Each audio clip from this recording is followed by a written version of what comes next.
चलो आ जाए टॉपिक पर। तो लो,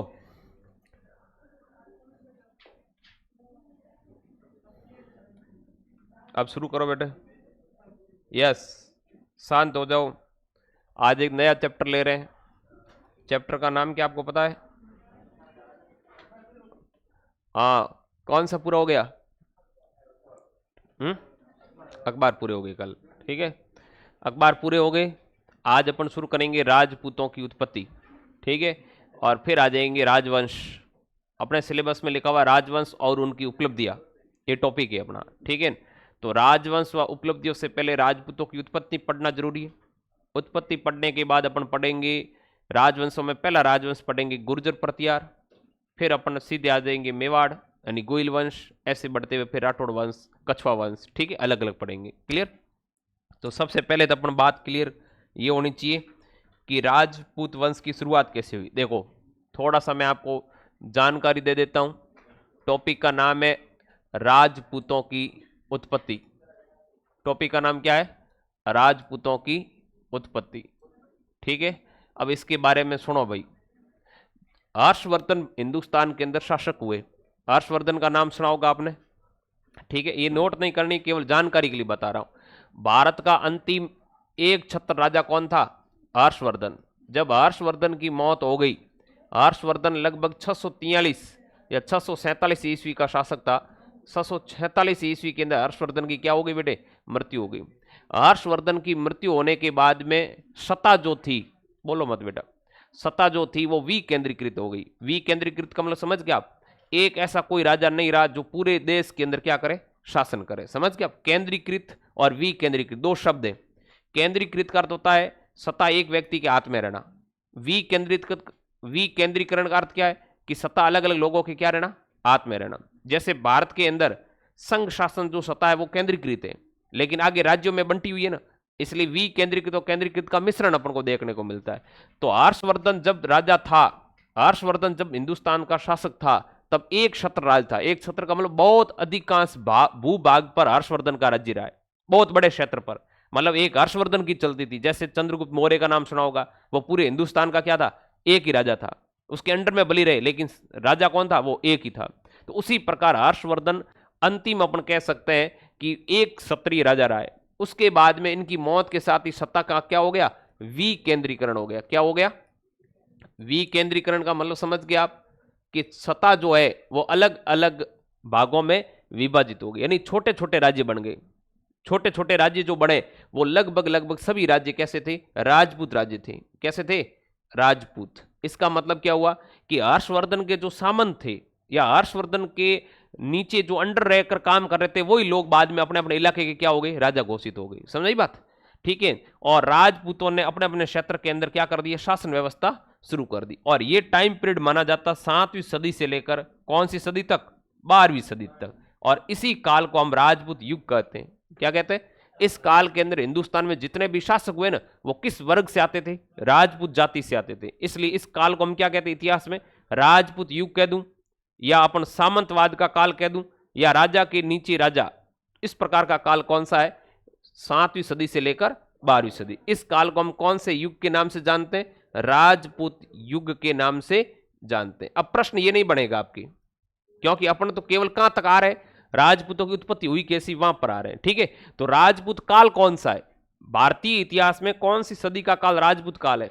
7वीं से लेकर 12वीं सदी का काल कैसा काल है? राजपूत काल है। बात क्लियर होगी आपको? आपसे कोई पूछ ले कि आप राजपूत या राजवंश पढ़ रहे हो, तो इसके अंदर कालक्रम कौन सा है? तो भारतीय इतिहास में 7वीं सदी से लेकर 12वीं सदी के बीच का जो टाइम पीरियड है, इसको हम किस नाम से जानते हैं? राजपूत काल कहते हैं। क्योंकि इस टाइम पीरियड के अंदर हिंदुस्तान के छोटे छोटे राज्यों के अंदर हर जगह राजपूत जाति से संबंधित शासक हुए। यूं तो शासक पहले ब्राह्मण थे, जैसे आपने देखा होगा, अलग अलग जातियों से जुड़े हुए थे, लेकिन इस काल के अंदर जो भी शासक बने वो किस वर्ग से थे? राजपूत। इसलिए इस काल का ही नाम क्या रख दिया हमने? राजपूत युग कह दिया या राजपूत काल कह दिया। अब क्या हुआ कि जैसे ही यहां पर राजपूतों का शासन शुरू हुआ, तो राजपूत शासन करेंगे तो अपने राजस्थान भी इसी हिस्से का भाग रह गया। और राजस्थान के अंदर अधिकांश जो राजा हुए वो कैसे हुए? किस वर्ग से आए? राजपूत से हुए। राजपूत शासक हुए, इसलिए अपन इसको राजस्थान को क्या कहते हैं? राजपूताना कहते हैं। क्या कहते हैं? राजपूताना। कारण क्या है? कि अधिकांश शासक, यूं एक दो रियासत भली देख ले, क्योंकि एक रियासत अपनी मुस्लिम रही है, टोंक, आपको याद होगा, दो रियासतें जाटों के पास रही, धौलपुर और भरतपुर, ठीक है। बाकी सब रियासतों के ऊपर राजा कौन थे? राजपूत जाति से थे। तो जो धौलपुर और भरतपुर के शासक भी अपने आप को निम्न स्तर के नहीं मानते, वो जाटों के अंदर भी उच्च श्रेणियां, इसलिए धौलपुर और भरतपुर के जाटों का आरक्षण नहीं है, वो जनरल कैटेगरी में, ध्यान रखना, ये बात ध्यान रखना। यहाँ के जैसे अपने समुदाय है ना, जाट समुदाय, इसको ओबीसी में काउंट करते हैं, लेकिन भरतपुर और धौलपुर को कभी ओबीसी में नहीं करते, वो जनरल में कैटेगरी में आते हैं। कौन सी कैटेगरी में आते हैं? क्योंकि वो राजघराना है, राजघराना अपने आप में क्या हो गया? जनरल हो गया, तो वो राजघराने से संबंधित रियासतें रही है। लेकिन कहने करते अधिकांश शासक कैसे हुए? राजपूत हुए, इसलिए अपन इसको क्या कहते हैं? राजपूताना कहते हैं। अब बात करते हैं कि राजपूतों की उत्पत्ति कैसी हुई।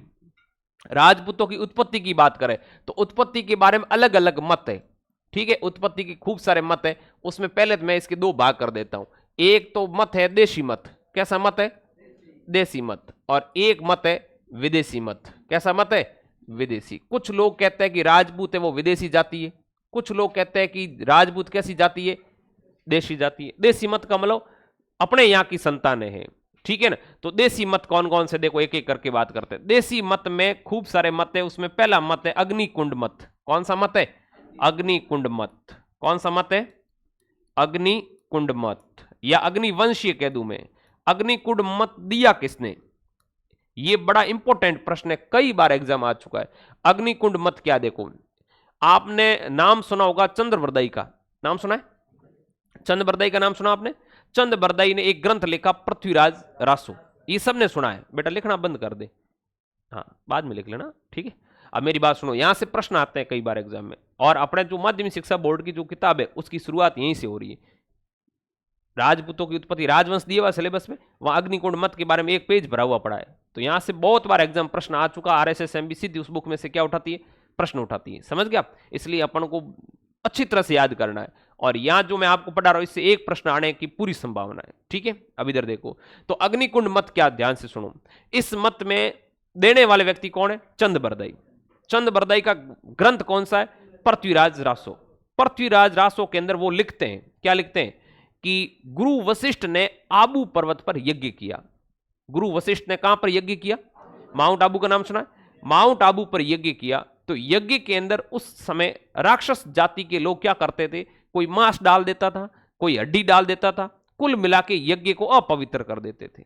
अपवित्र का मतलब समझ गए? यज्ञ में बाधा उत्पन्न करना, समझ गया। इसलिए गुरु वशिष्ठ ने यज्ञ के अंदर, यज्ञ से ही, यानी जो अग्नि थी उस अग्नि से क्या किया? 4 जातियां पैदा कर दी, लड़ाकू जातियां, जो राक्षसों का क्या कर सके? वध कर सके। अब 4 जातियां कौन कौन सी वो सुनो। ये देखो, अग्निकुंड मत आपको लगेगा ऐसा कि वैज्ञानिक नहीं है, अपने यहां की आध्यात्मिक चीजों से जुड़ी हुई चीजें हो सकती, वैज्ञानिक नहीं है। क्यों? अग्नि से कोई कैसे पैदा होगा? विचार करो, आप भी दिमाग लगाओगे, आप साइंस की स्टूडेंट, आप कहोगे अग्नि से सर कैसे इंसान पैदा हो जाएगा? लेकिन ये मत है, अग्निकुंड मत किसका है? पृथ्वीराज रासो ग्रंथ लिखने वाले चंद्रबरदाई। चंद्रबरदाई देते हैं। इस मत को देने वाले कौन है? सीधा एग्जाम में प्रश्न आता है कि अग्निकुंड मत किसने दिया? चंद्रबरदाई ने दिया। किसने दिया? चंद्रबरदाई। अग्निकुंड मत दिया किसने? चंद्रबरदाई। बात क्लियर होगी। चंद्रबरदाई क्या लिखते हैं कि गुरु वशिष्ठ ने आबू पर्वत पर क्या किया? यज्ञ किया, और इस यज्ञ से 4 जातियों की क्या की? उत्पत्ति। अब आपको 4 जातियों का क्रम पूछा है, बाकायदा नाम पूछा जाता है, निम्न में से कौन सी जाति अग्निकुंड से पैदा नहीं हुई। ये आप ओल्ड इज गोल्ड कोई एक बुक ले लेना, या दिशा की ओल्ड इज, ये दिशा की आती है 2020, ये ले लेना। उसमें पुराने क्वेश्चन आए हुए, पुराने क्वेश्चन उठाकर देखना कि कैसे प्रश्न आए हुए इसके बारे में, ठीक है। तो चंद्रबरदाई ने क्या कहा कि गुरु वशिष्ठ ने, किसने? गुरु वशिष्ठ ने क्या किया? आबू पर्वत पर यज्ञ किया। किसने यज्ञ किया बताओ? गुरु वशिष्ठ ने। कहां यज्ञ किया? आबू पर्वत पर। और आबू पर्वत पर यज्ञ करके इन्होंने कितनी जातियां उत्पन्न की? 4 जातियों की उत्पत्ति की। कौन कौन सी 4 जातियां? देखो, आपको याद रखना है, 2 प से 2 च से। 2 प का मतलब परमार और प्रत्यार। एक जाति का नाम क्या है? परमार। परमार के बाद में प्रत्यार। कौन से? प्रत्यार। परमार, प्रत्यार। 2 च है, च से याद रखना चालुक्य, चालुक्य, चालुक्य। और एक है लास्ट में चौहान। सबसे लास्ट में कौन सी जाति पैदा होती है? चौहान। अब आपको यह ध्यान रखना है कि जो चालुक्य है, इन्हीं चालुक्यों को गुजरात में सोलंकी कहा जाता है। क्या कहा जाता है? तो कई बार ऑप्शन में क्या करता है वो, चालुक्य न लिखकर क्या लिखता है? अब बात समझ आई आपको? चालुक्य को ही वो क्या लिखता है? बात समझ आ रही है कृष्णा तेरे को? वापस सुनिए, ये प्रश्न पूछा हुआ बहुत इंपॉर्टेंट है कि गुरु वशिष्ठ ने आबू पर्वत पर यज्ञ किया। आबू पर्वत पर यज्ञ करके कितनी जातियां उत्पन्न की? 4 जातियां उत्पन्न की। कौन कौन सी बोलो एक बार? परमार, प्रतियार, चालुक्य, चौहान। चालुक्यों को ही हम क्या कहते हैं? और चालुक्यों का जो राज है वो लगभग कहां रहा है? गुजरात में रहा है। शासन कहां रहा है? कहां पर रहा है? गुजरात के अंदर रहा। क्लियर होगी बात? चालुक्यों ने कहां राज किया है, कहां शासन किया? गुजरात के अंदर। और गुजरात में चालुक्यों को किस नाम से जाना जाता है? चालुक्यों को सोलंकी के नाम से जाना जाता है। क्लियर होगी बात? अब आप मेरी बात को ध्यान से सुनना कि ये 4 जातियां उत्पन्न हुई, लेकिन सबसे अंत में कौन सी जाति उत्पन्न होती है? अब मुझे बताओ, ये किसका दरबारी है? पृथ्वीराज चौहान का दरबारी है। जिसकी खाएगा आज बाजरी उसकी उठाएगा। तो ये चौहानों की प्रशंसा करता है, ये कहता है कि परमार भी आए, प्रतियार भी आए, चालुक्य भी आए, लेकिन ये राक्षसों को नष्ट नहीं कर पाए। अंत में जो जाति उत्पन्न हुई चौहान, ये सशस्त्र जाति उत्पन्न हुई, यानी हथियारों के सहित इन्होंने पूरी पृथ्वी से राक्षसों का क्या कर दिया? वध कर दिया। मतलब कहने करते हैं कि यहां पर चौहानों की क्या कर रहा, वो प्रशंसा कर रहा है। एक दृष्टि से कराई गई, क्योंकि उनका क्या है? दरबारी है। सीधी सी बात है, तनख्वाह कहां से मिल रही है? अरे पृथ्वीराज चौहान का दरबारी है भाई, सीधी बात है। तो पृथ्वीराज चौहान की क्या करेगा? वो प्रशंसा करेगा। और वो यही कह रहा है कि चौहान सबसे अंत में पैदा हुए और चौहानों ने राक्षसों का क्या कर दिया? वध कर दिया। अब आपके एग्जाम में प्रश्न आता है कि सबसे अंत में कौन सी जाति उत्पन्न हुई? यज्ञ से चौहान उत्पन्न हुई। समझ बात? और ये ध्यान रखना कि कौन कौन सी जातियां उत्पन्न हुई है, क्योंकि 4 है ना, वहां पर क्या करेगा? 3 ये दे देगा, एक कोई नई जाति डालेगा, फिर पूछेगा अग्निकुंड मत से उत्पन्न नहीं होने वाली जाति है। समझ बात? ऐसा प्रश्न बनता। तो ये 4 जातियां याद रह जाएगी। कौन कौन सी बोलो? क्लियर होगी बात? ये कौन सा मत है? अग्निकुंड मत या अग्निवंशीय मत। ये किसने दिया? चंद्रबरदई ने। अपना ग्रंथ कौन सा इसका? इसके ग्रंथ का नाम है पृथ्वीराज रासो। कौन सा है? तो इस रासो ग्रंथ के अंदर ये क्या कह रहा है? बात कह रहा है। अब आपको पता है कई लोग तो इसका समर्थन करेंगे नहीं, क्योंकि बात ऐसे लग रही है जैसे कोई अग्नि से कोई व्यक्ति पैदा होता है। ये वो हो गया एक विज्ञान में अपन जब जीवों की उत्पत्ति का सिद्धांत पढ़ते हैं, तो वो विज्ञान के अंदर एक आता है ना कि नील नदी के कीचड़ के अंदर गेहूं के दाने डालकर कुछ दिनों के लिए रख लेते हैं, तो उसमें से क्या बिच्छू और वो पैदा हो जाते हैं, जीव पैदा हो गए। जीवन उत्पत्ति के आपने पढ़ा होगा, है? जीवन उत्पत्ति के सिद्धांत पढ़े ना आपने? उसके अंदर बायो के अंदर है ना, है? वो कहते हैं कि पसीने से भीगी हुई कोई बनियान हो, उसके अंदर गेहूं के दाने डालकर कुछ दिनों के लिए रख लेते हैं, तो उसमें जीव पैदा हो जाते हैं। गुण पड़ जाए अपने मारवाड़ी में के। तो कहने करते हैं कि जीवों की उत्पत्ति किस प्रकार हुई। वो कहते हैं कई एक ऐसा भी सिद्धांत है कि गधे के मूत्र और गोबर को मिश्रण करने से बिच्छू पैदा हो जाते हैं। ये शुरुआती ऐसी धारणाएं रही है। फिर जीवन उत्पत्ति के सिद्धांत धीरे धीरे वो कौन सा आ गया? अपने कार्बनिक और अकार्बनिक मिलर का प्रयोग। उसने ये बताया कि अकार्बनिक से कार्बनिक पदार्थ बने और कार्बनिक पदार्थ से धीरे धीरे यूरिया जैसे पदार्थ बने, और वही धीरे धीरे क्या हो गया? प्रोटीन का क्या हो जाता है? निर्माण। प्रोटीन ही तो कोशिका का क्या करती है? निर्माण करती है। तो ये वैसी बात है। लेकिन ये बात कैसे आपको लगी? अग्निकुंड मत कैसा लगा? आप पहली दृष्टि से देखोगे तो आपको लगेगा ये एकदम फेंक बात है, फेंकू बात है, ऐसा लग रहा है। लेकिन देखिए कर्नल टॉड इसका विरोध करता है, लेकिन कर्नल टॉड एक बात बोलता है इसके अंदर। अब देखो इसके समर्थनकर्ता कौन है और इसके विपक्ष में कौन है, दो बातें बता रहा हूं मैं, ठीक है? नीचे लिख लेता हूं यहां। समर्थनकर्ता कौन है, देखो समर्थक कौन है और विरोधी कौन है। समर्थक में 3 नाम याद रखने आपको। समर्थक एक तो है समर्थक मूणोत नैणसी। कौन है? मूणोत नैणसी। कौन है? मूणोत नैणसी। मूणोत नैणसी कहते हैं कि यह मत बिल्कुल सही है। उन्होंने अपने नैणसीरी ख्यात में भी लिखा कि राजपूतों की उत्पत्ति अग्निकुंड या अग्निवंशी मत से हुआ है। यह बिल्कुल सत्य बात है। ये कौन लिख रहे हैं? मूणोत नैणसी। दूसरे इनके समर्थक कौन है? देखिए जोधराज है। कौन है? जोधराज। जोधराज ने अमीर रासो लिखा। अमीर रासो का मतलब रणथंबोर का शासक था अमीर। अमीर हट जिसके बारे में कहा जाता अमीर हट तिरिया तेल चढ़े न दूजी बार, वही अमीर। रणथंबोर का शासक है अमीर, जो क्या है? चौहान वंश से जुड़ा हुआ है। तो अमीर रासो किसने लिखा? जोधराज। जोधराज ने क्या लिखा? अमीर रासो। तो अमीर रासो में भी वो इस मत का क्या कर रहा है? जिक्र कर रहा है कि ये मत क्या है? सही है कि चौहानों की उत्पत्ति किससे हुई? अग्निकुंड मत से हुई। मूणो नैणसी की रचना है नैणसीरी ख्यात। कौन सी है? नैणसीरी ख्यात। इसके अंदर भी वो इसका क्या कर रहा है? जिक्र कर रहा है कि अग्निकुंड से क्या हुई, उत्पत्ति हुई है। क्लियर होगी बात। अब आपको तीसरा नाम याद रखना इसके अंदर, तो वो याद रखना आपको सूर्यमल मिश्रण हो गए, मोनोदेंसी हो गया, एक और व्यक्ति है नहीं लिखा मोनो, सूर्यमल मिश्रण का मत लिखो। सूर्यमल मिश्रण भी कहता है कि अग्निकुंड मत एकदम क्या है, सत्य है। ये बात कौन कह रहा है, सूर्यमल मिश्रण। मिश्रण लिखो या मिश्रण लिखो, एक ही बात है। तीन लोग इसके समर्थक हो गए, लेकिन कर्नल टॉड इसका विरोध करता है। लेकिन टॉड एक बात राग के अंदर राग मिला रहा है। क्या कह रहा है, टॉड कह रहा है कि राजपूतों की उत्पत्ति विदेशियों से हुई है। कर्नल टॉड खुद कैसा है, विदेशी लोग विदेशी बातें करेगा। वो कह रहा है कि विदेशियों से उत्पन्न हुई। विदेशी कैसे, बाहर के आक्रमणकारी भारत पर आए, जिसमें शक थे, हूण थे, कुषाण थे, ये जो जातियां थी ये बाहर से अपने यहां आई। अपने यहां आकर क्या किया, धीरे धीरे धीरे बाहर की जातियां अपनी संस्कृति के साथ मिल गई। अपनी संस्कृति के साथ क्या हो गई, मिल गई, संस्कृति अपना ली। इसलिए तो कवि इकबाल लिखता है कि रोमा मिस्र यूनान सब मिट गए जहां से, कुछ बात है कि हस्ती मिटती नहीं हमारी। ये ऐसा क्यों कहा, उन्होंने कहा कि रोम की सभ्यता समाप्त हो गई, मिस्र की सभ्यता समाप्त हो गई, लेकिन हिंदुस्तान की सभ्यता आज की, पहले भी थी, आज भी बरकरार, आगे भी रहेगी। तब वो कवि इकबाल लिखता है कि मिस्र रोमा यूनान सब मिट गए जहां से, जहां का मतलब संसार से, कुछ बात है कि हस्ती मिटती नहीं हमारी, क्योंकि हमारी संस्कृति कभी नष्ट नहीं हुई। उसका मूल कारण है हमने दूसरों की चीजों को अपना लिया। आज पाश्चात्य संस्कृति का प्रभाव है, पाश्चात्य संस्कृति को हमने अपना लिया। हमारे यहां पर खूब सारे लोग पाश्चात्य संस्कृति को इन्वॉल्व कर लिया, तो हम पाश्चात्य और अपनी दोनों का मिश्रण कर लिया है या नहीं। आज देख लो आप, कुछ जगह पर हम पाश्चात्य संस्कृति का अनुसरण करते हैं, कुछ जगह पर अपनी संस्कृति, दोनों का मिश्रण कर लिया। इसका मतलब पाश्चात्य संस्कृति का मिलन किस संस्कृति में हो गया। तो टॉड भी ऐसा ही कह रहा है कि वहां की जो चार जातियां आई वो भारत में आकर रही और भारत की संस्कृति में क्या हो गई, मिल गई। और मिली तो भारतीय लोग उसको पवित्र करते हैं। अपने यहां पर कोई चीज पवित्र होता है, घर में कोई मांगलिक कार्यक्रम होता है, यज्ञ करते हैं, यज्ञ हवन करते हैं। सबसे पहले यज्ञ करते, यज्ञ करके गंगा जल का क्या डालते, छिड़का है, छांटा डालते हैं कि अब हो गया तू क्या पवित्र। तो कर्नल टॉड कह रहा है कि ये विदेशी जातियां आई और गुरु वशिष्ठ ने क्या कर दिया, इनको यज्ञ के द्वारा पवित्र कर दिया।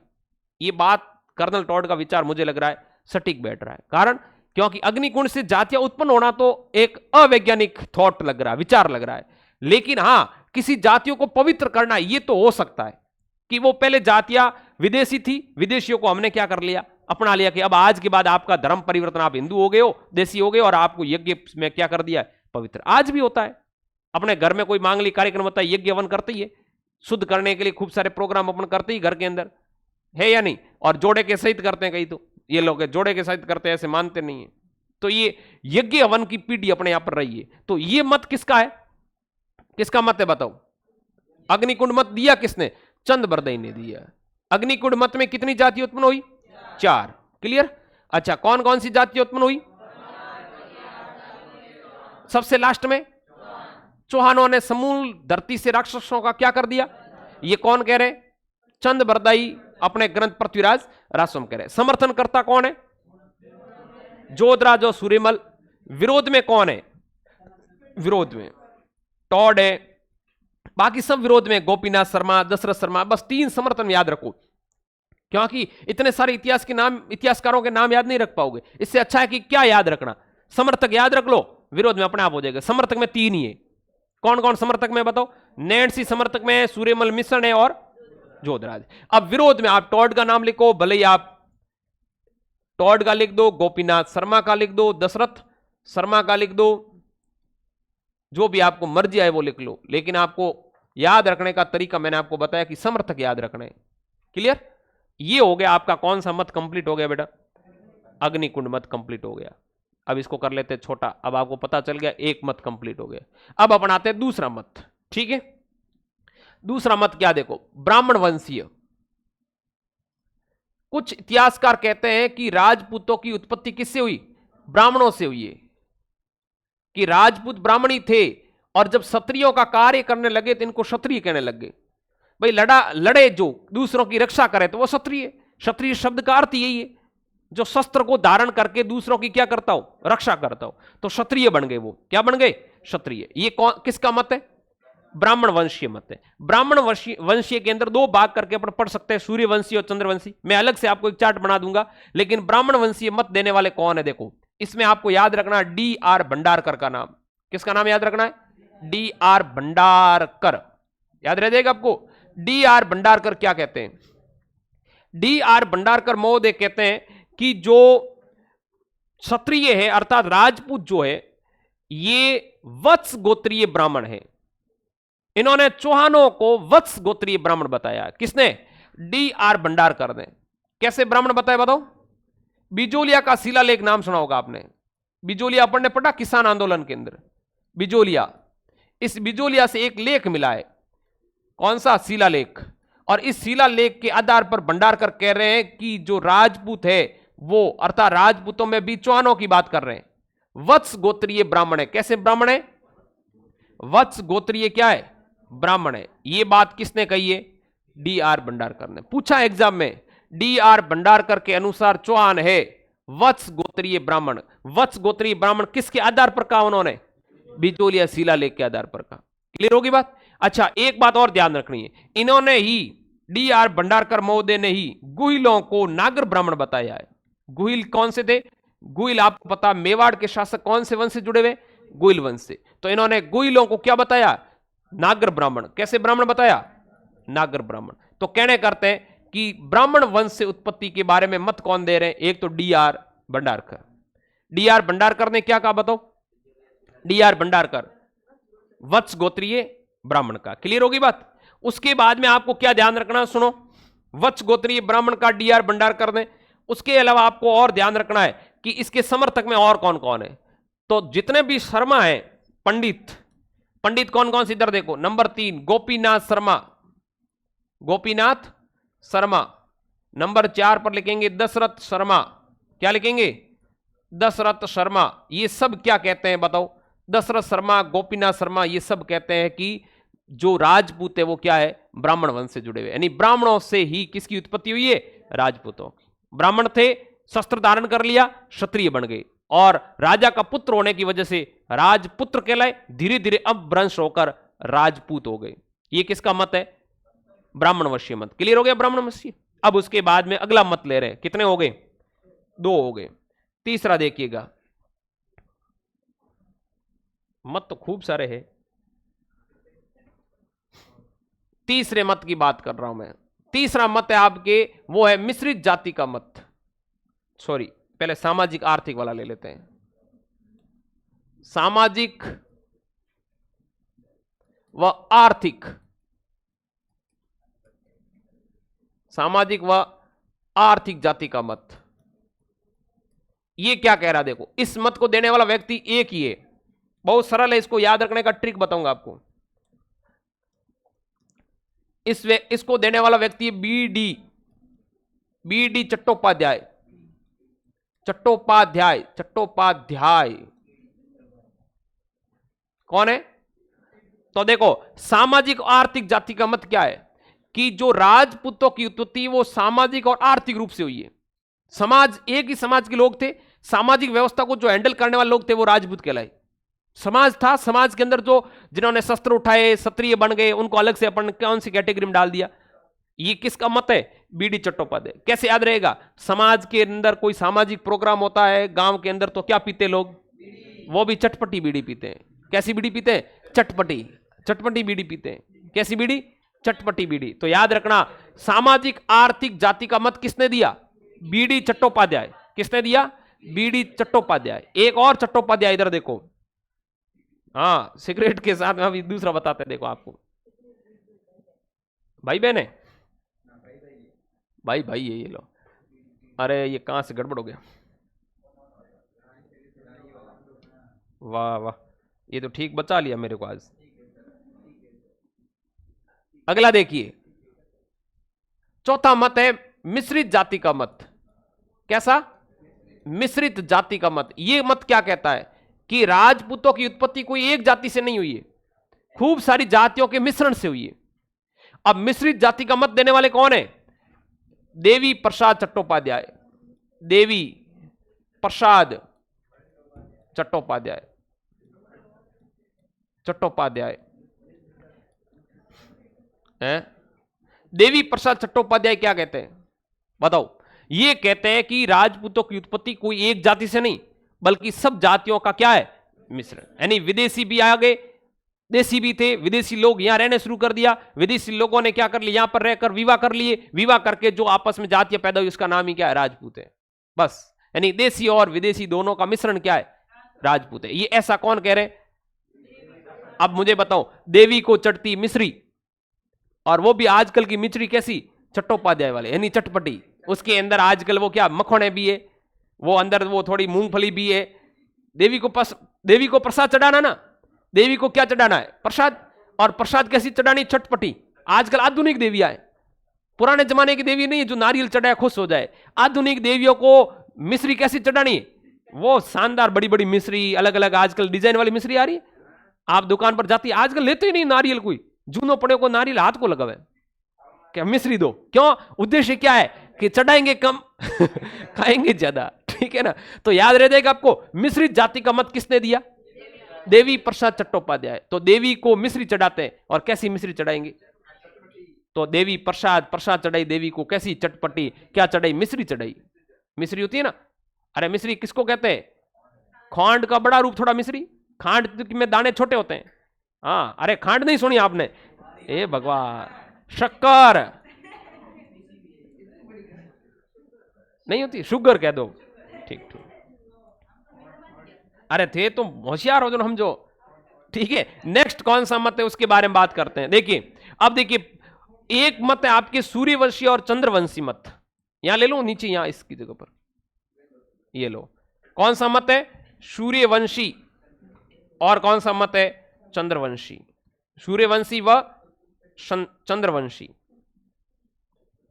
कि राजपूतों की उत्पत्ति किससे हुई, सूर्यवंश से मानते या किससे मानते, चंद्रवंशी। इसमें याद रखना दशरथ शर्मा और ओझा, जीएच ओझा का नाम, गौरी शंकर हीराचंद, अरे जीएस ओझा याद आ रहा है, गौरी शंकर हीराचंद ओझा, जिसके नेतृत्व में हिंदी साहित्य समिति 1912 ने 1927 में धौलपुर के अंदर हिंदी साहित्य सम्मेलन का क्या किया, आयोजन किया। याद आ रहा आपको, जब अपन ने समितियां लिखी थी, और जिसकी अध्यक्षता गौरी शंकर हीराचंद ओझा ने किया, और शामिल हुए थे रविंद्रनाथ टैगोर, विश्व हिंदी सम्मेलन था वो। तो जीएस ओझा ने कौन सा मत दिया है, तो सूर्य कैसा है, तब पड़ता है जब, तो आप औंजे होते हो, होरे होते हो, औंजा। वो एक साथ में दशरथ शर्मा भी है, दशरथ शर्मा दोनों साइड ही है, दशरथ शर्मा।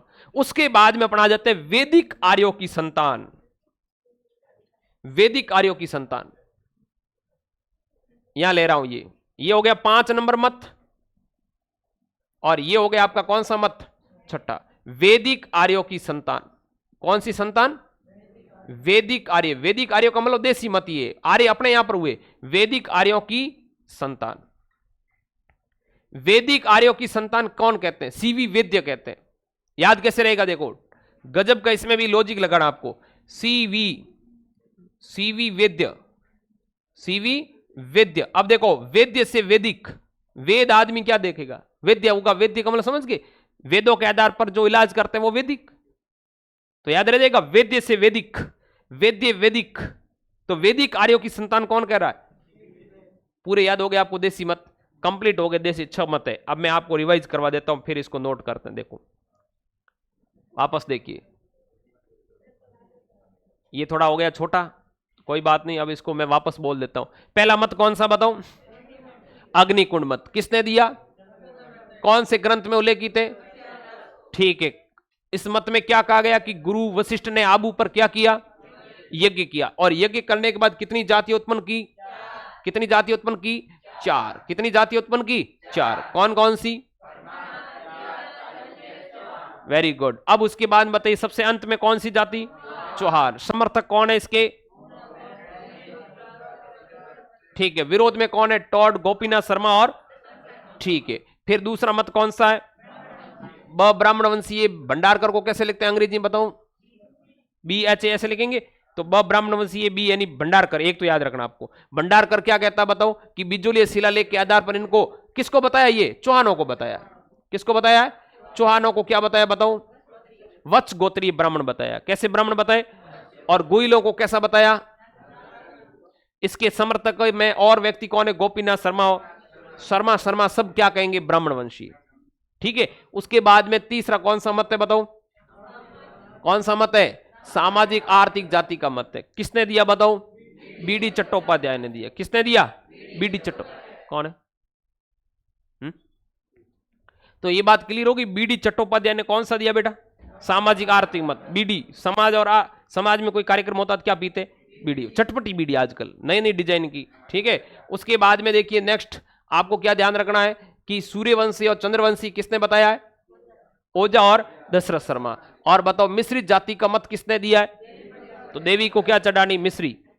ठीक है, वो भी आजकल की मिश्री कैसी, चटपटी मिश्री। वैदिक, वैदिक कार्य, तो वैद्य ने क्या बताया बताओ, वैद्य ने क्या बताया, वैदिक। वैद्य ने क्या बताया, वैदिक बताया। याद हो गया, ये कौन सा मत कंप्लीट हो गया, नोट कर लो फटाफट, ऐसा कैसा नोट करना आपको। इधर से शुरू करो, मैं ये इसको बड़ा कर देता हूं। पहले पहले आप उत्पत्ति के 2 मत लिखो, यूं, हाँ तो बाद में लिख लेना आप, सही है।